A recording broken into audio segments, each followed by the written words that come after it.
Merci, co-président. Donc, nous allons poursuivre toujours notre programme du jour sur un hommage, donc Honoring of Autumn Peltier, donc un hommage à Autumn Peltier. Et j'invite dès maintenant le chef régional Archibald à venir au podium, s'il vous plaît. Regional Chief Archibald.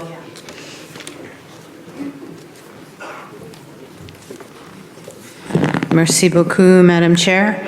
I would like to ask Ogama Peltier to come and join me on the stage as we honor Autumn. While the Ogama is coming up, I want to tell you a little bit about Autumn if you don't already know her. She's Anishinabek from the Wikwemikong unceded Anishinabek territory located on Manitoulin Island, Ontario. At only 14 years old, Autumn is an internationally recognized advocate for clean water. Autumn has and continues to be raised in her traditional ways, to pass on the old ways and to protect our environment to ensure there is clean water for our survival. In 2017, Autumn addressed our AFN Assembly and Prime Minister Trudeau on the importance of water, informing us all about the importance of protecting our water. Since then, Autumn has worked tirelessly as an advocate, speaking locally, regionally, nationally, and internationally. She has traveled in excess of 200,000 kilometers and has spoken at over 200 engagements worldwide. In March 2018, she addressed world leaders at the United Nations on World Water Day. In March 2019, she received the Water Warrior Award in addition to many other awards and acknowledgements for her work on water issues. In April 2019, she was appointed to the position of Chief Water Commissioner for the Anishinabek Nation. Autumn, along with her mentor and great-aunt, the late Josephine Mandaman, shared the important teachings of the sacredness of water with everyone. We continue to be inspired by the work of Autumn and wish to acknowledge her with this special gift created by artist Shane Jackson, who is Coast Salish from the Seashelt First Nation.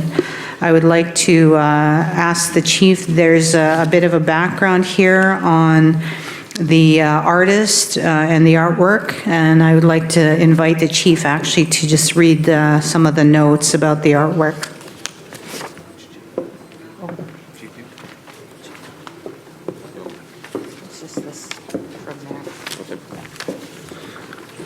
Bonjour, Wani. Nigan wasa ganawad geni dish nakas quando dem.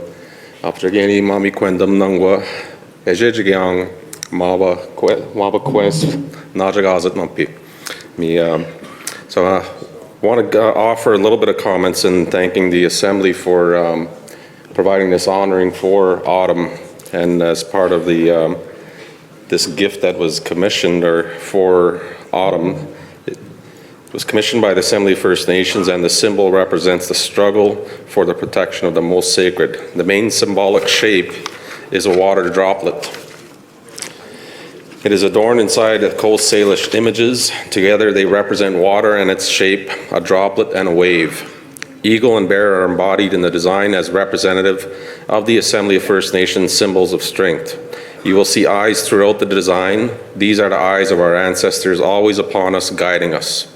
There are four accentuating crescents within and outside the designs. These are often described as ripples that come from a drop in the water.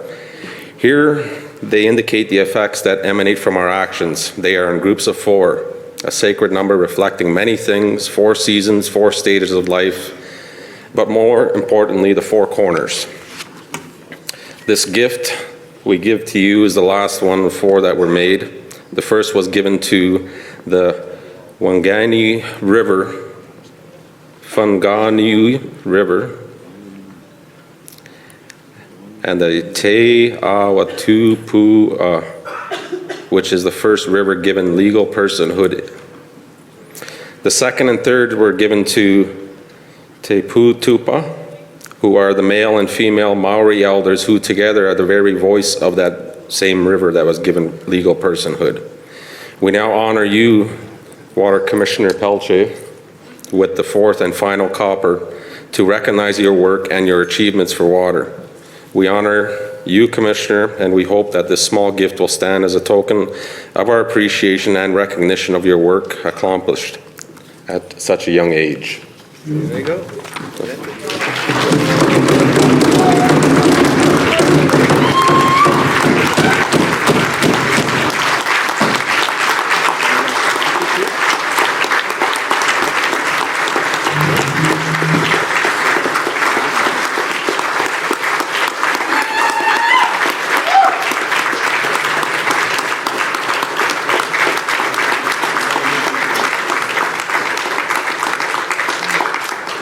That's nice.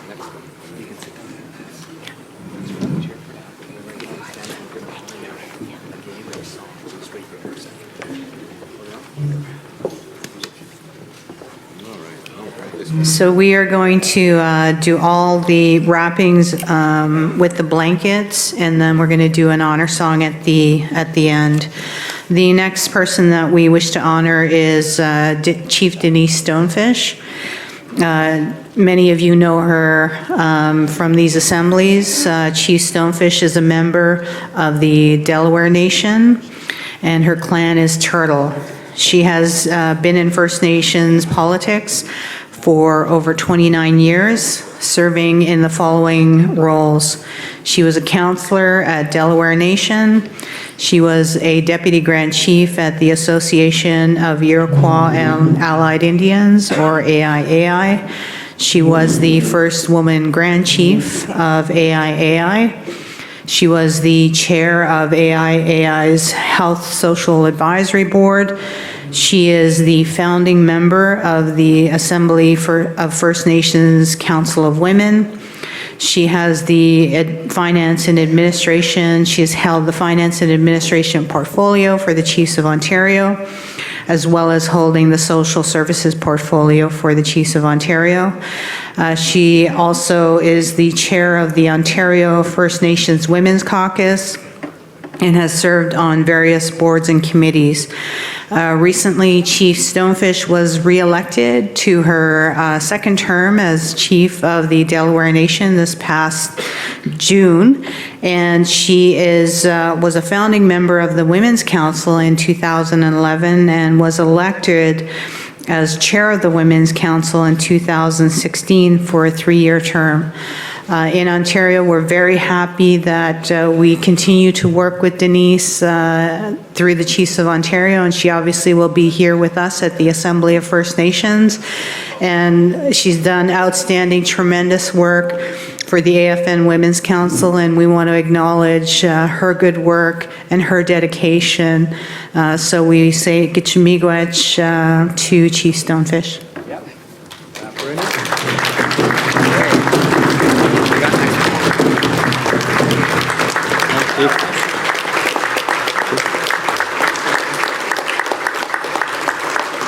This next individual chiefs we want to call up is already up here, Grand Chief Polson from the Algonquin Nation.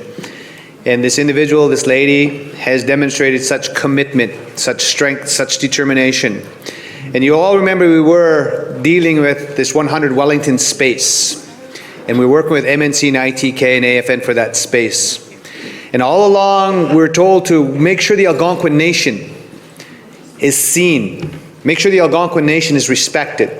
Make sure their ancestral territory is respected and they have a meaningful role. And you'll all watch the news and you've seen what happened. Because even though they said, yes, that's one parcel of land, if you will, that we're going to look at developing. And they said there's also the space next door to it. You know, they call it the infill. And maybe something on Spark Street. There's all these verbal talk, this verbal discussion about other things in addition to 100 Wellington. We never had anything in writing. We had nothing in writing from the Crown. But let me say, Grand Chief Polson, through her efforts, through her sacrifice, we've got something in writing now from the Crown. And Grand Chief, it's through her dedication and determination that infill is now, could be, it says here, 100% Algonquin focus and a bilateral between the Crown and the Algonquin Nation. So for your efforts, for your dedication, determination, for standing up for your people and your nation and tribe, we want to gift you and blanket you and say, Timigwich, thank you for all you've done for our people. That's what it means. Thank you so much.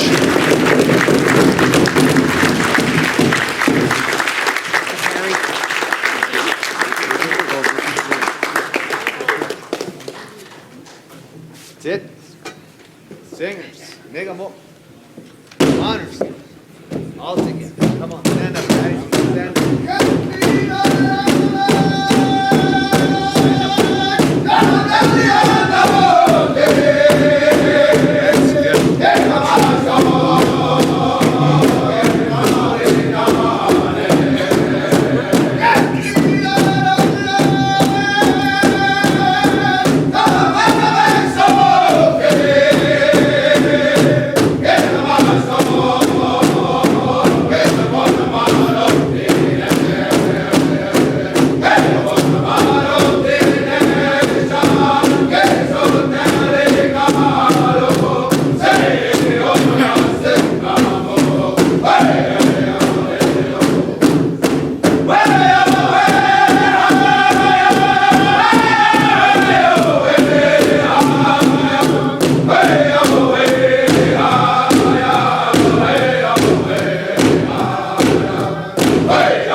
Hold your blanket for you.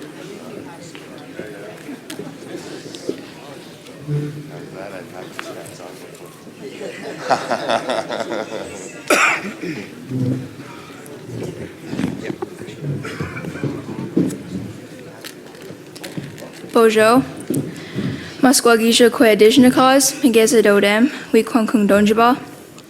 My name's Autumn Peltier. I'm 14 years old. I'm from Wukomakong on Manitoulin Island. It's in Ontario. I'm also the Chief Water Commissioner for Anishinabek Nation. Last time I was here, I needed a milk crate to see over the podium. This time I don't. I would like to acknowledge this beautiful territory and the ancestors of this land. I would also like to say how honored I am to be here and to continue this work for the water and for my people. I would like to thank the AFN for supporting my work and the Anishinabek Nation. Also my Gima Duke Pelche. And I saved the best for last, Regional Chief Kevin Hart. Thank you for always being there for me and for our waters. I've been working hard and visiting the waters around the lands. I've been developing a few different perspectives and always thinking about my great Auntie Josephine Ba. It's 5 months now that she's been gone, and I've been trying to do my best in carrying on her work for the people. I recently went to visit Attawapiskat to meet with the people and see for myself the devastation that people have to live in. It was very sad to see. I can't even imagine for myself what it is like to live there in their shoes. I'm always thinking and feeling that our children should not have to live like this in this country. No child anywhere should be without clean water. My heart and prayers continue to go out to Attawapiskat and Fort Hope and for all communities without clean drinking water. My family prays every day for the waters and for our Mother Earth. We give thanks for all that we are given, and I am fortunate to have clean water to drink where I come from. I'm now 14, soon to be 15, and I can say that I've been seeing changes. But the change feels so slow. It's like 2 steps forward and 3 steps back. Sustainability and economics is a big part for our people. I understand this, but if our water is undrinkable, we simply won't be around. Nothing can live without water. As a young person trying to understand the world and advocate for the waters, I speak for the water and for the ones who don't have a voice. I said this before and I'm going to say it again. We need to start from the beginning, from the hearts of our people and our mothers. Meet with the children.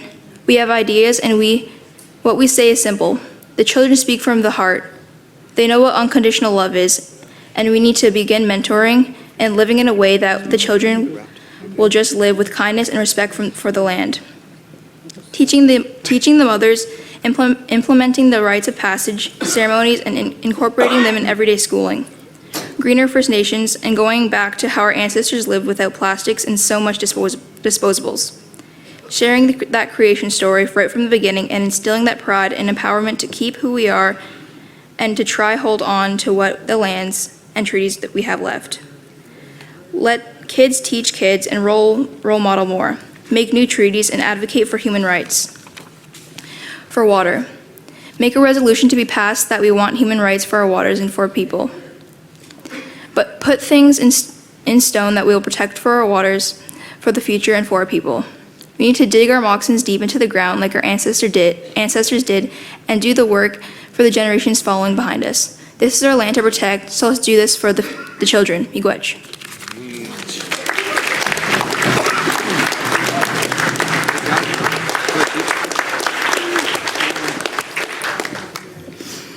Quinganao Loemwa. First of all, I wanted to say, Regional Chief Archibald, I thought I locked all that information in a vault on where I've been and what I've done. But kidding aside, it's been an honor and a privilege to represent the First Nations women across Turtle Island by being a part of the AFN Women's Council. It's been a learning experience and something that I would never change. I've had the opportunity to meet a lot of people work with a lot of strong First Nations women from across the country. The couple of them that stand out first and foremost is Chief Maureen Chapman from BC, Chief Regina Crowchild, and there's so many, but those are the only two I can recall right now. But that's not to say that the Women's Council isn't done. There's a lot of strong women leaders that are coming up, and I'm sure that they're capable of handling the issues that we continue to face today. So I know that my leaving them, the Women's Council, will be in very good hands. I thank the opportunity for all the supports of former National Chiefs and current National Chief Perry Bellegarde, all the work that I've done for the Ontario region, and the work that I've done for my community. I'd like to thank my family, my community, and my council for sharing me with you at the regional, national, and international levels. So thank you, everyone. And I'm not done yet. I figured I got a few years left.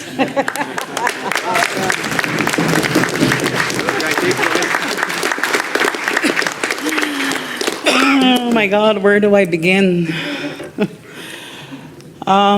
First, I'd like to thank Councillor Frankie Code, who stuck by me through this demonstration in Ottawa, his council from Kitigan-Zibi, all the Algonquin chiefs, council.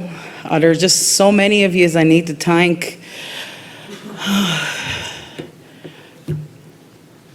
You know, when something like this happens with our people, when it comes to territory and our lands, and sometimes we need to demonstrate our rights.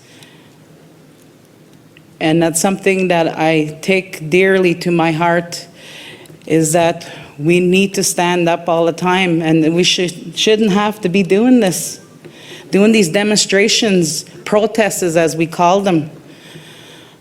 But at the time, I did this for the people I work for, and that's the Algonquin Anishinabeg Nation. And I always look at the people of our territory, that we need to be heard. Our rights needs to be respected on our territory. And we need to continue to move together with all different nations. We learn from one another, and that's what I did at 100 Wellington. 13 days I stayed at 100 Wellington in a wigwam. I went on a hunger strike, dehydration strike on Canada Day at midnight. And July 2nd, around 5 o'clock, that's when Canada made this agreement with us. We have still yet a lot of work to move forward with the organizations who we've been trying to work with. But I'm always hopeful that I know we'll come with a solution and we'll fix this. But we gotta remember, Canada could have fixed this. There was no reason for me to be sleeping on the streets in front of Parliament Hill. Canada, if they would have stepped in when we asked them to, I would have never had to do this. What did Canada tell us?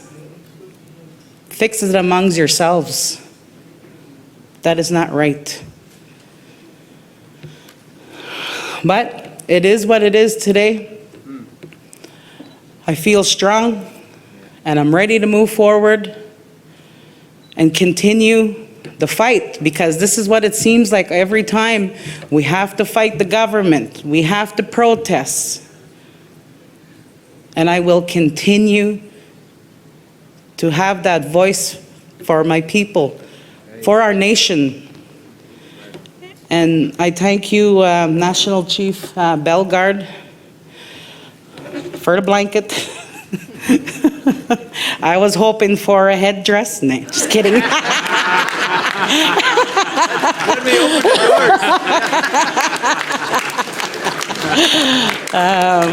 But all jokes aside, I just had to say it, sorry.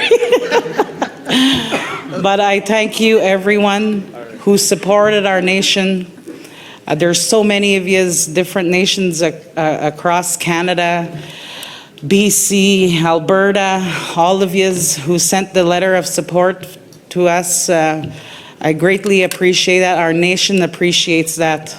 Because this isn't about me, this is for my people who I work for and the leadership that I work for. So thank you again for giving me an opportunity to say a few words. Miigwech. Hey.